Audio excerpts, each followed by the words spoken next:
1,000 ಎಕರೆ ಸರ್ಕಾರಿ ಜಮೀನಿದೆ. ಇಲ್ಲಿ ಕೈಗಾರಿಕೆ ಸ್ಥಾಪನೆ ಮಾಡುವಂತ ಒಂದು ವರದಿ ಕೊಟ್ಟಿದ್ದಾರೆ. ನೀವೇನಾದ್ರು ಕುಮಾರಸ್ವಾಮಿ ಅವ್ರ ಹತ್ರ ಮಾತಾಡ್ತೀರಾ? ಕೇಂದ್ರದ ಒಂದು ಯೋಜನೆ ನಮ್ಮ ಅಣ್ಣನ ಜೊತೆ ನಾನು ಮಾತಾಡೋಕೇನು ನಮ್ಮ ಅಣ್ಣ ಜೊತೆ ನಾನು ಯಾವಾಗಲೂ ರೆಡಿ ಕಡೆ ಹಂಗೇನೆ ನಾನು ಹೊಡೆದಾಗ್ಬಿಟ್ಟಿದ್ದವ ಕಿತ್ತಾಡಿದ ಚೆನ್ನಾಗಿದೆ ಕಡೆ ಹಾಂ ಮಾತಾಡ್ತಾರೆ ನೋಡಯ್ಯ. ನಾವು ಬೆಳೆದ ಮೇಲೆ ನಾವು ನಮ್ಮ ಸಂಬಂಧಗಳು ನಮ್ಮ ರಾಜಕಾರಣದ ತೀರ್ಮಾನಗಳೇ ಬೇರೆ ಇರ್ಬೋದು, ವಿಶ್ವಾಸಕ್ಕೆ ಕೊರತೆ ಇರೋದಿಲ್ವಲ್ಲ. ಅಣ್ಣ ತಮ್ಮದಿರೇ ಕಿತ್ತಾಡ್ತಾರೆ, ಅಣ್ಣ ತಮ್ಮದಿರೇ ಹೊಡೆದಾಡ್ತಾರೆ. ಹಂಗಾರೆ ನೀವು ಅವ್ನ ಮದುವೆ ಹೋಯ್ಕಿಲ್ವ, ಅವ್ನು ಇವ್ನ ಮದುವೆ ಹೋಯ್ಕಿಲ್ವಾ, ನಿಂತ್ಕೆ ಕಾರ್ಯ ಮಾಡೋಕಿಲ್ವಾ?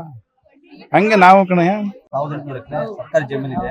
ಇಲ್ಲಿ ಕೈಗಾರಿಕೆ ಸ್ಥಾಪನೆ ಮಾಡುವಂತ ಒಂದು ವರದಿ ಕೊಟ್ಟಿದ್ದಾರೆ. ನೀವೇನಾದ್ರು ಕುಮಾರಸ್ವಾಮಿ ಅವ್ರ ಹತ್ರ ಮಾತಾಡ್ತೀರಾ? ಕೇಂದ್ರದ ಒಂದು ಯೋಜನೆ ನಮ್ಮ ಅಣ್ಣನ ಜೊತೆ ನಾನು ಮಾತಾಡೋಕೇನು ನಮ್ಮ ಅಣ್ಣ ಜೊತೆ ನಾನು ಯಾವಾಗಲೂ ರೆಡಿ ಕಡೆ ಹಂಗೇನೆ ನಾನು ಹೊಡೆದಾಗ್ಬಿಟ್ಟಿದ್ದವ ಕಿತ್ತಾಡಿದ ಚೆನ್ನಾಗಿದೆ ಕಡೆ ಹಾಂ ಮಾತಾಡ್ತಾರೆ ನೋಡಯ್ಯ. ನಾವು ಬೆಳೆದ ಮೇಲೆ ನಾವು ನಮ್ಮ ಸಂಬಂಧಗಳು ನಮ್ಮ ರಾಜಕಾರಣದ ತೀರ್ಮಾನಗಳೇ ಬೇರೆ ಇರ್ಬೋದು, ವಿಶ್ವಾಸಕ್ಕೆ ಕೊರತೆ ಇರೋದಿಲ್ವಲ್ಲ.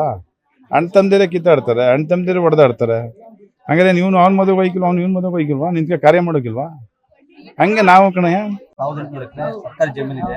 ಇಲ್ಲಿ ಕೈಗಾರಿಕೆ ಸ್ಥಾಪನೆ ಮಾಡುವಂತ ಒಂದು ವರದಿ ಕೊಟ್ಟಿದ್ದಾರೆ. ನೀವೇನಾದ್ರು ಕುಮಾರಸ್ವಾಮಿ ಅವ್ರ ಹತ್ರ ಮಾತಾಡ್ತೀರಾ? ಕೇಂದ್ರದ ಒಂದು ಯೋಜನೆ ನಮ್ಮ ಅಣ್ಣನ ಜೊತೆ ನಾನು ಮಾತಾಡೋಕೇನು ನಮ್ಮ ಅಣ್ಣ ಜೊತೆ ನಾನು ಯಾವಾಗಲೂ ರೆಡಿ ಕಡೆ ಹಂಗೇನೆ ನಾನು ಹೊಡೆದಾಗ್ಬಿಟ್ಟಿದ್ದವ ಕಿತ್ತಾಡಿದ ಚೆನ್ನಾಗಿದೆ ಕಡೆ ಹಾಂ ಮಾತಾಡ್ತಾರೆ ನೋಡಯ್ಯ. ನಾವು ಬೆಳೆದ ಮೇಲೆ ನಾವು ನಮ್ಮ ಸಂಬಂಧಗಳು ನಮ್ಮ ರಾಜಕಾರಣದ ತೀರ್ಮಾನಗಳೇ ಬೇರೆ ಇರ್ಬೋದು, ವಿಶ್ವಾಸಕ್ಕೆ ಕೊರತೆ ಇರೋದಿಲ್ವಲ್ಲ.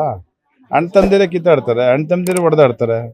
ಹಂಗಾರೆ ನೀವು ಅವ್ನ ಮದುವೆ ಹೋಯ್ಕಿಲ್ವ, ಅವ್ನು ಇವ್ನ ಮದುವೆ ಹೋಯ್ಕಿಲ್ವಾ, ನಿಂತ್ಕೆ ಕಾರ್ಯ ಮಾಡೋಕಿಲ್ವಾ? ಹಂಗೆ ನಾವು ಕಣಯ್ಯ